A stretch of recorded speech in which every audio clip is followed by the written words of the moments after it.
প্রতিদিন কবর, যার কবর যেখানে, তার কবর তাকে ডাক দিয়ে বলে, ও আল্লাহর বান্দা শোনো, আনা বাইতুদ দুধ, আমি পোকামাকড়ের ঘর।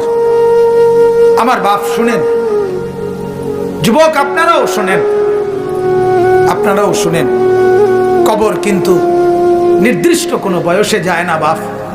প্রতিদিন কোলের বাচ্চাও কবরে যায়, 90 বছরের বুড়োও কবরে যায়, 16 বছরের 20 বছরের তাকড়া জওয়ানও কবরে যায়। কবরস্থানে সব ধরনের লাশ আছে।